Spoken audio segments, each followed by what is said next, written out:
Saravá, queridos irmãos de fé, sejam bem-vindos ao nosso canal.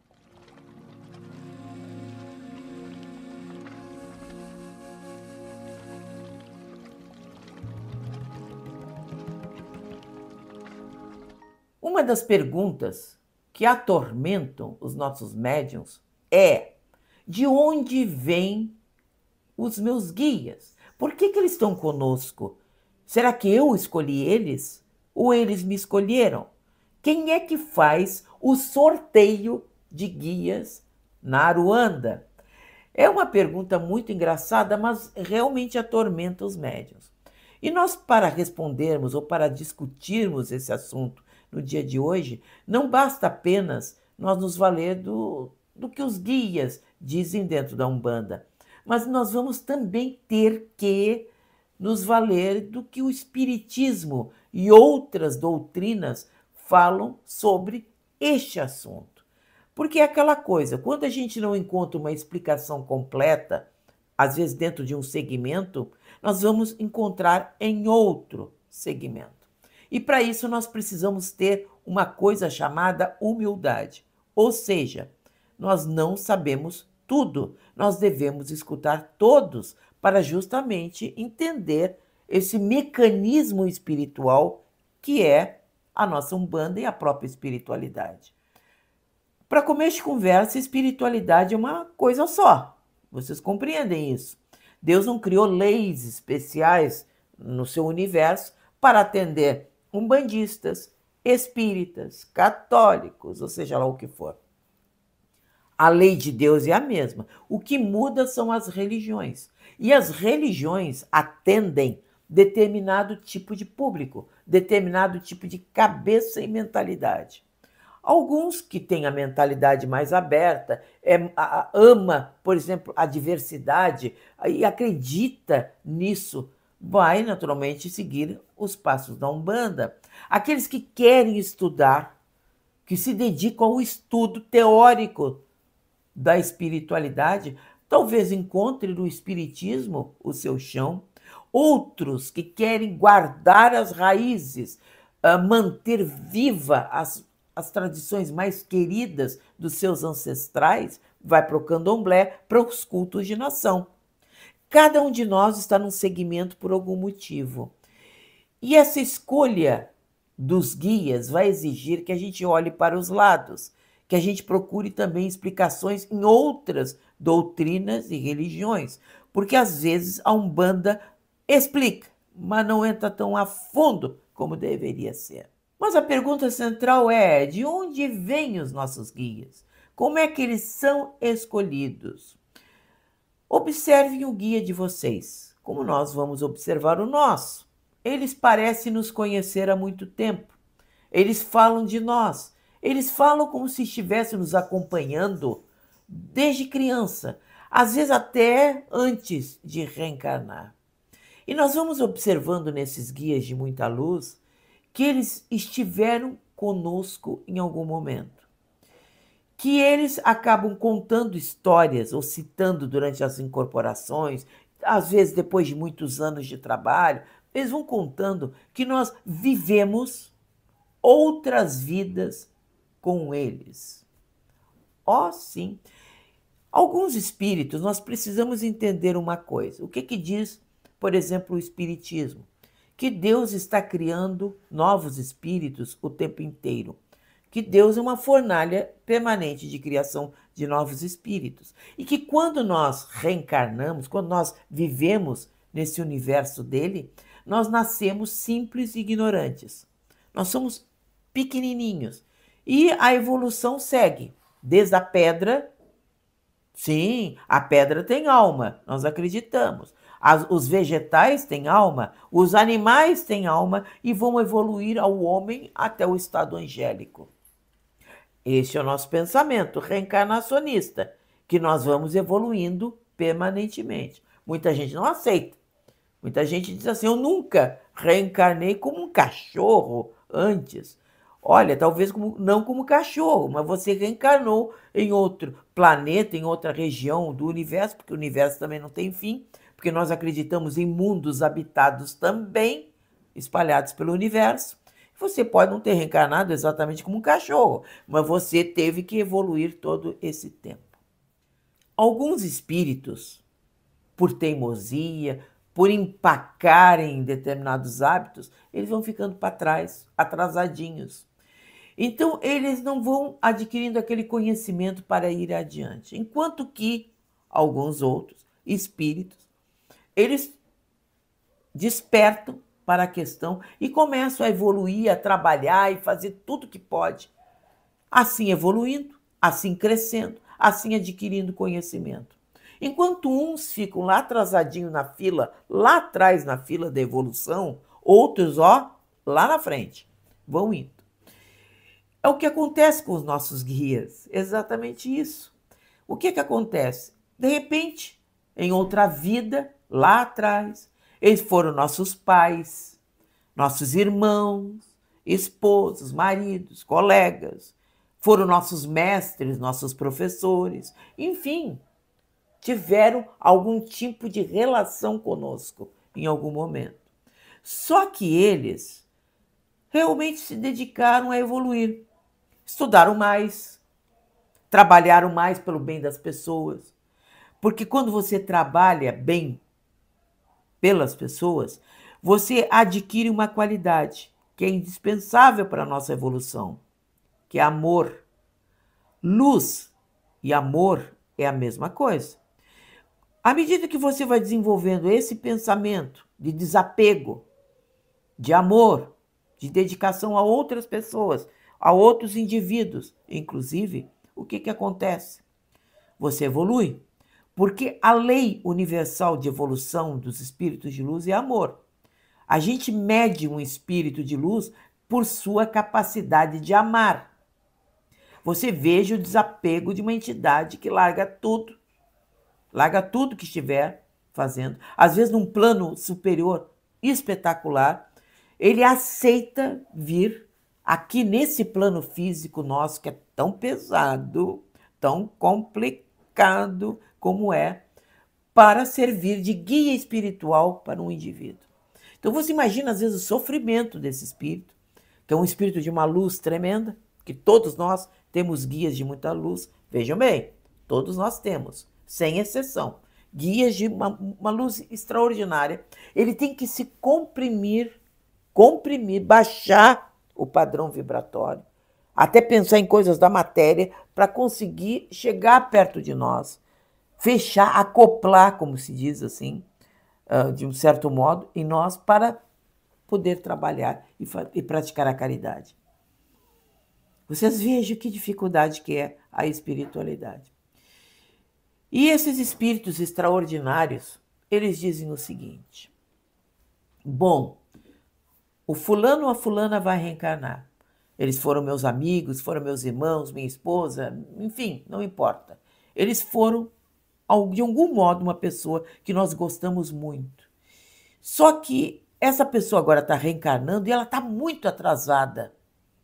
Por quê? Porque ela teima em sempre cometer os mesmos erros, vida após vida. Você sabe aquele teimoso? Exatamente. Aquele teimoso, orgulhoso, que não tira as ideias erradas da cabeça, morre, reencarna, fazendo as mesmas besteiras. Pois é. Aí o Espírito de Luz diz assim: olha, já estou cansado de ver essa pobre pessoa reencarnando e cometendo os mesmos erros. Deixa eu ajudar ela. Deixa eu ajudar ela nessa vida. Deixa eu ser o anjo da guarda, que é um termo bem conhecido. Deixa eu ser o anjo da guarda dela para ajudar ela a estimular o conhecimento, a evolução. Então, por isso eles ficam, vai estudar, vai ler boas obras, vai trabalhar no bem, porque o bem é como um exercício diário que vai mudando o seu pensamento, o seu modo de enxergar as pessoas e a vida. Você começa a enxergar todos iguais, você começa a amar, você começa a exercer a caridade, que é a mestra-chave para que se entre nesses planos superiores. Eu vou ajudar ele vai ser médium. Ah, ele vai ser médium? Ele escolheu a mediunidade como caminho? Bacana, deixa eu ser o guia espiritual dele. E lá ele reencarna como guia.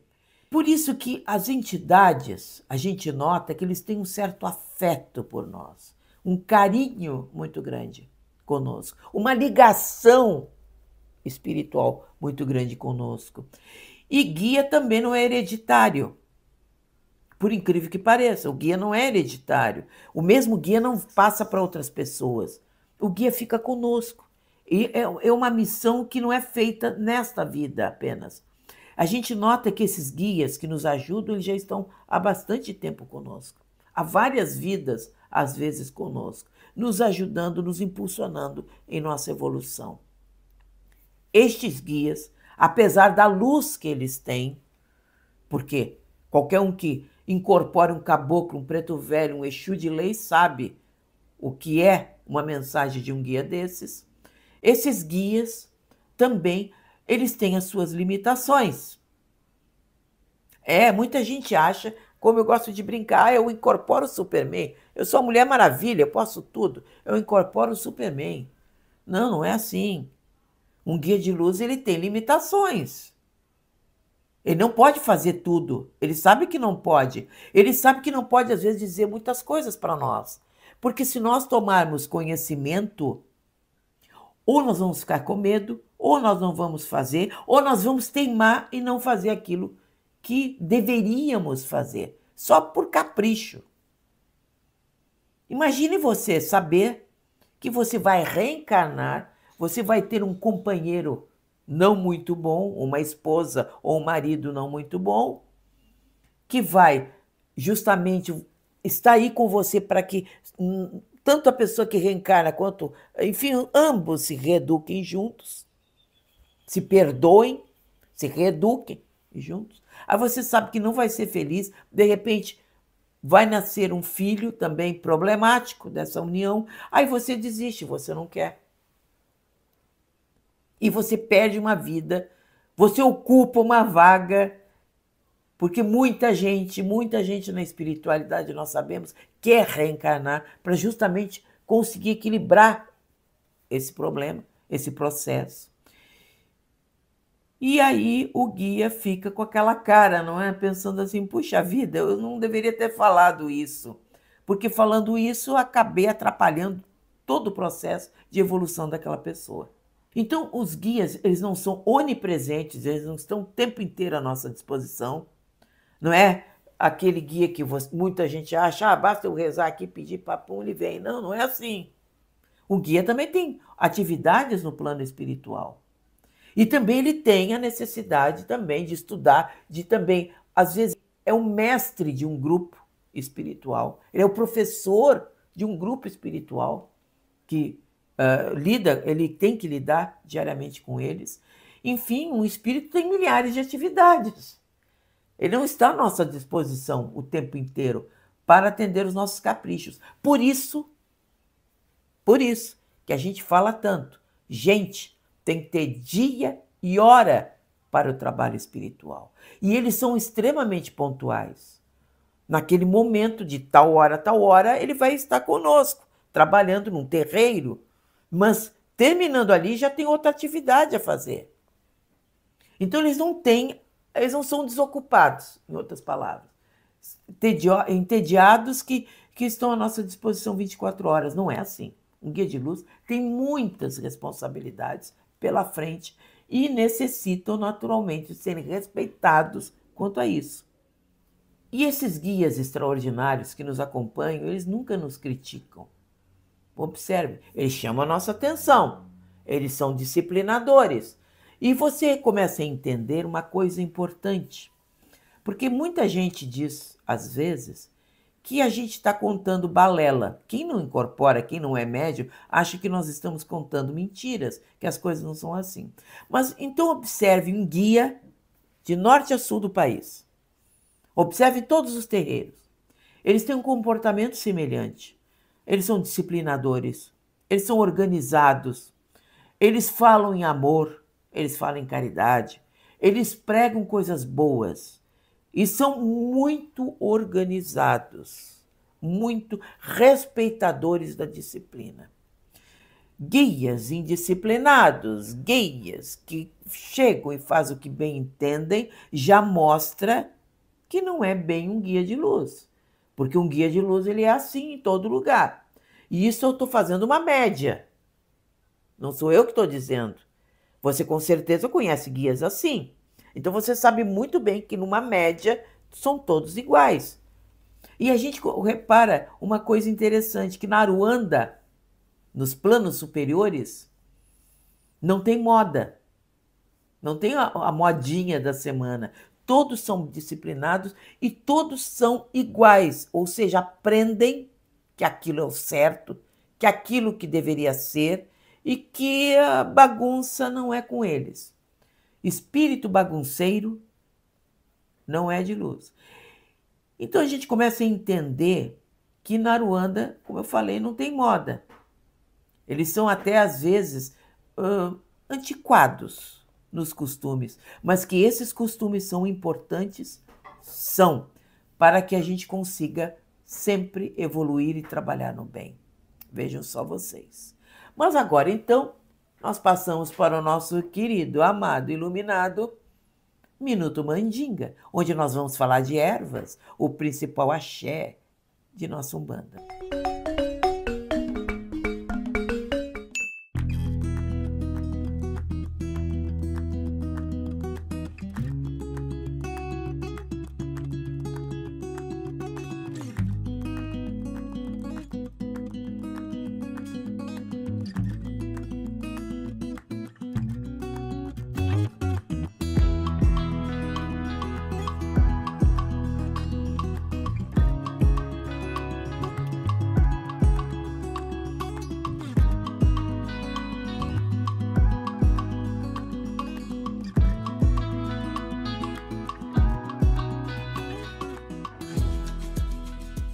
Então, gostou?